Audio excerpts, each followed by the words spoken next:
उत्तर प्रदेश के सिंचाई विभाग एवं जल संसाधन मंत्री स्वतंत्र देव सिंह आज झांसी दौरे पर रहे, जहां लगभग 12:30 बजे वह झांसी के मऊरानीपुर पहुंचे, जहां पर उन्होंने सरदार वल्लभ भाई पटेल की गरौठा चौराहे पर स्थित प्रतिमा का अनावरण किया। इसके बाद उन्होंने जनसभा को संबोधित किया। जनसभा में उन्होंने मोदी और योगी सरकार की योजनाओं को जनता के बीच रखा और उन योजनाओं से कितनी जनता को लाभ मिला है, इसके बारे में विस्तार से जानकारी दी। इसके साथ ही पटेल समुदाय द्वारा अपने खर्चे से अनावरण जो कराया गया है उसके कार्य की प्रशंसा की। इसके साथ ही उन्होंने सरदार वल्लभ भाई पटेल के जीवन काल पर प्रकाश डालते हुए उनके पद चिन्हों पर चलने की लोगों से अपील भी की है। वहीं पत्रकारों से बात करते हुए उन्होंने अपने सरकार की योजनाओं तथा सरकार की उपलब्धियों को गिनाया। वहीं पत्रकारों द्वारा जब सवाल किया गया कि महिला आरक्षण को लेकर जिस तरीके से विपक्ष बार बार हमला बोल रहा है तथा विपक्ष कह रहा है कि जो महिला आरक्षण बिल है वो बिना जनगणना तथा जातीय गणना के आधार पर संभव हो ही नहीं सकता, तो भारतीय जनता पार्टी आखिर महिलाओं से क्यों झूठ बोल रही है। फिलहाल पत्रकारों के सवालों से बचते हुए उन्होंने सरकार की उपलब्धियों को गिनाया है और उन्होंने कहा है कि जिस तरीके से मोदी सरकार ने पहला महिला आरक्षण का कदम उठाया है, आगे वो जल्द ही जमीनी पर उतरकर लोगों को लाभ पहुंचाएगा। इसके बाद सीधे गुरसराय स्थित भरोखर ग्राम पंचायत स्थित जो जल जीवन की योजनाएं हैं उनका स्थलीय निरीक्षण करने के बाद झांसी के सर्किट हाउस में विभागीय अधिकारियों के साथ समीक्षा बैठक करेंगे और रात्रि लगभग 8 बजे झांसी से दतिया के लिए रवाना हो जाएंगे।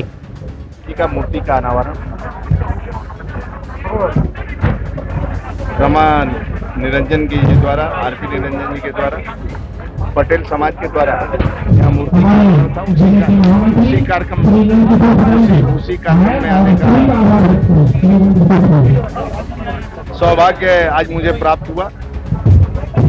सरदार पटेल साहब का जीवन संघर्षों का रहा, आजादी के पहले भी आजादी के बाद।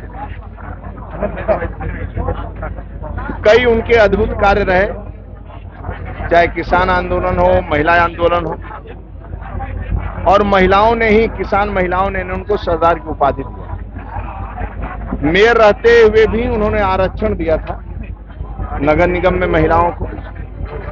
और विक्टोरिया पार्क जो वहां था, विक्टोरिया पार्क अंग्रेजों का शासन था, अपने मेयर रहते हुए लोकमान्य तिलक का मूर्ति का अनावरण का उद्घाटन करना, मूर्ति स्थापित करना, क्या ये राष्ट्र पुरुषों से एक संदेश जाता है समाज में। और प्रधान गृह मंत्री बनने के बाद देश में आजादी के बाद भी उनका जीवन 3 साल का रहा।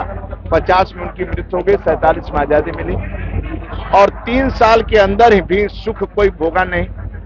रात दिन परिश्रम करके देश को एकता के सूत्र में पिरोने का काम किए और सभी रियासतों को एक सूत्र में बांधने का किसी ने काम किया तो आदरणीय सरदार पटेल साहब ने, जिसके कारण आज देश अखंड है, उस रास्ते पर आगे बढ़ रहे हैं। और उनके सपनों को साकार करने का काम आदरणीय मोदी जी राज्य के अंदर आदरणीय योगी जी कर रहे हैं। सरदार पटेल की विश्व की सबसे ऊंची प्रतिमा यानी 182 फीट ऊंची प्रतिमा किसी ने लगाया है, उसको आदरणीय मोदी जी ने गए, उनका विश्व में सम्मान प्राप्त हुआ।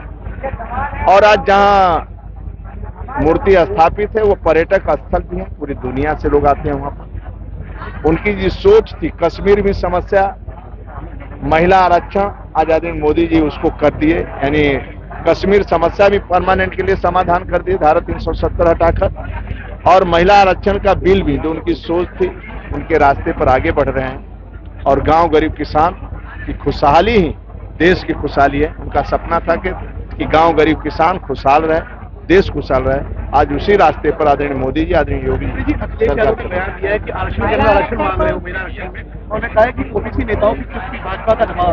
अब देखिए आदरणीय मोदी जी जो भी निर्णय लेंगे महिला के हित में लेंगे और राष्ट्र के हित में लगी। उनके सभी निर्णय आप देखेंगे, जितने भी निर्णय हुए हैं एक प्रधान सेवक के रूप में राष्ट्र के और गरीब के हित में निर्णय हुआ है और देश के हित में हुआ है। झांसी से रवि परिहार की रिपोर्ट।